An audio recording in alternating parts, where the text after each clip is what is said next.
بسم اللہ الرحمن الرحیم۔ خالق ارض و سما کا فرمان عالی شان ہے، بے شک اللہ تعالی نے اہل ایمان سے ان کی جانیں اور ان کے مال جنت کے بدلے میں خرید لیے ہیں۔ ناقص اور جلد فنا ہونے والے مال کی نہ تو کوئی قدر و قیمت ہوتی ہے اور نہ ہی کوئی اس کا خریدار ملتا ہے۔ اس کے بدلے میں نہ تو کوئی اعلیٰ اور پائیدار چیز ملتی ہے اور نہ اس سے کسی قسم کا کوئی اور فائدہ حاصل ہوتا ہے۔ کھوٹا سکہ ہر ایک واپس کر دیتا ہے اور نکمی چیز کو ردی کی ٹوکری میں ڈال دیتا ہے، مگر قربان جائیے اس رحیم و کریم ذات کے جو ہمارے نکمے مال اور فانی جان کے بدلے میں جنت اور جنت کی اعلیٰ نعمتیں عطا فرماتا ہے۔ ایمان قبول کرنا دراصل اللہ تعالی سے اپنے مال و جان کا جنت کے بدلے میں سودا کرنا ہے۔ گویا کہ ہم نے اپنے معبود برحق سے یہ پختہ عہد کیا ہے کہ ہم اپنے مال و جان کو اس کی رضا کے مطابق دین اسلام کی سربلندی کے لیے خرچ کریں گے، اور وہ ہمیں آخرت میں جہنم کے عذاب سے بچا کر نعمتوں والی جنت میں داخل فرمائے گا۔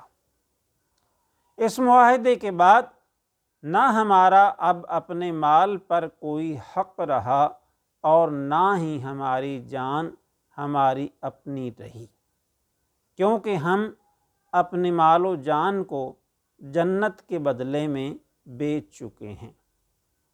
چنانچہ اب اگر ہم اپنے مال کو اللہ تعالی کی رضا کے بغیر اپنی مرضی سے خرچ کریں گے تو خیانت کے مرتکب ہوں گے، اور اگر ساری زندگی میں کوئی بھی فعل اللہ تعالی کی رضا کے بغیر سر انجام دیں گے تو عہد شکن کہلائیں گے۔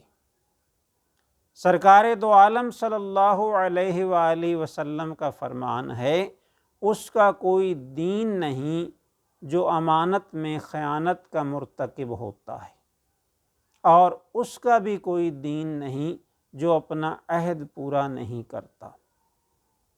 نہایت افسوس کا مقام ہے کہ ہم نہ صرف اپنے مال و جان کو اپنی نفسانی خواہشات کو پورا کرنے کے لیے بے دھڑک استعمال کر رہے ہیں، بلکہ فضولیات میں اڑا رہے ہیں اور اللہ تعالی کی نافرمانی کرتے ہوئے خلاف اسلام کاموں میں بھی صرف کر رہے ہیں۔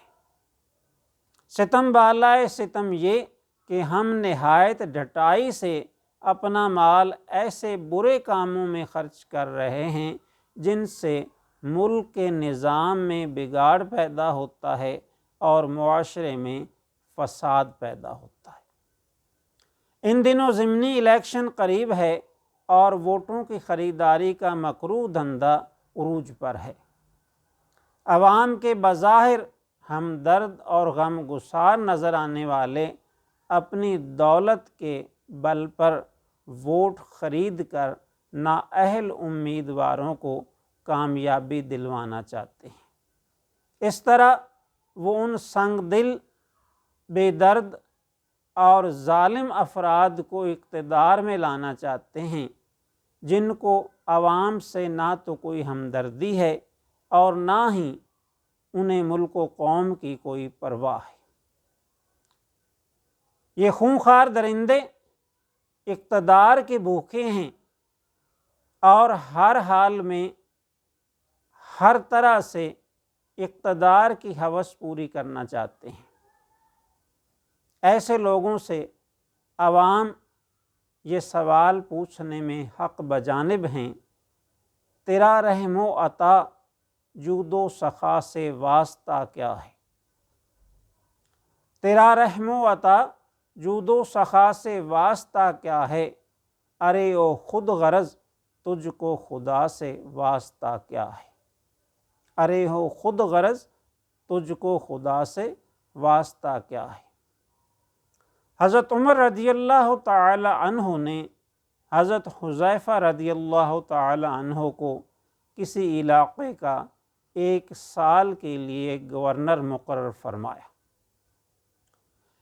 1 سال کی مدت کے بعد جس راستے سے حضرت حذیفہ رضی اللہ عنہ نے واپس آنا تھا، حضرت عمر رضی اللہ عنہ اس راستے میں جا کر چھپ کر بیٹھ رہے کہ دیکھیں 1 سال گورنری کرنے والا وہاں سے کیا کچھ لے کر آتا ہے۔ کافی دیر کے انتظار کے بعد حضرت حذیفہ تو نہیں آئے، لیکن ایک شخص کمزور سا پھٹے پرانے کپڑے پہنے ہوئے گدھے پر سوار نظر آیا، جس نے اپنے آگے ایک چھوٹی سی پوٹلی رکھی ہوئی تھی۔ آپ نے اس سے پوچھا کہ اس راستے سے حذیفہ نے آنا تھا، آپ نے کہیں ان کو تو نہیں دیکھا؟ وہ کہنے لگے امیر المومنین میں ہی حذیفہ ہوں۔ جب وہ بولے تو آپ نے ان کی آواز سے پہچانا اور فرمایا کہ تمہیں کیا ہو گیا؟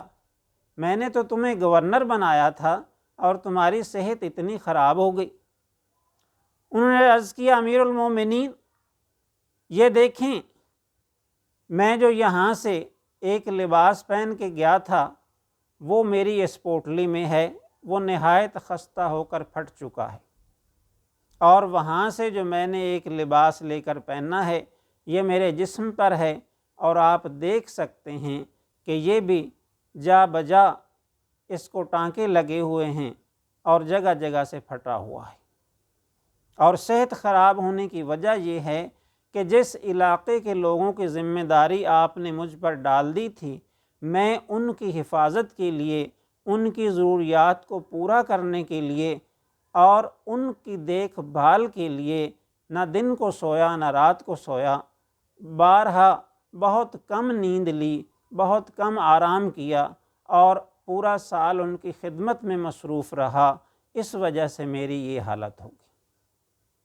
یہ سن کر حضرت عمر رضی اللہ عنہ نے فرمایا میں تجھے 1 سال کے لیے اور گورنر مقرر کرتا ہوں۔ یہ سن کر حضرت حذیفہ رضی اللہ عنہ نے ہاتھ جوڑ دیے، خدا کا واسطہ مجھے نہ بنانا، اب میرے اندر اتنی ہمت نہیں ہے۔ تو جھوٹے شان و شوکت کے لیے ووٹ خریدنے والوں اور اقتدار کی ہوس کے لیے دولت کا بے دریغ استعمال کرنے والوں کو اگر یہ معلوم ہو جائے کہ انہیں آخرت میں کس عذاب کا سامنا کرنا پڑے گا، کتنا ہولناک عذاب اور جہنم میں کیسی کیسی سزائیں ان کو ملیں گی، اگر انہیں یہ معلوم ہو اور اس کا یقین ہو تو ووٹ دینے والے ان کے پیچھے ہوں اور وہ ہاتھ جوڑ جوڑ کر التجائیں کریں کہ ہمیں معاف کر دیں۔ لیکن ہوس اقتدار میں اندھے ہونے والوں کو اور اخلاقی قدروں کو پامال کرنے والوں کو موت آنے تک راہ حق سجھائی نہیں دیتی اور وہ ہمیشہ بھٹکتے ہی رہتے ہیں۔ حقیقت کو اگر روز جزا ماننا تو کیا ماننا، حقیقت کو اگر روز جزا ماننا تو کیا ماننا، خدا کو قبر میں جا کر خدا ماننا تو کیا ماننا۔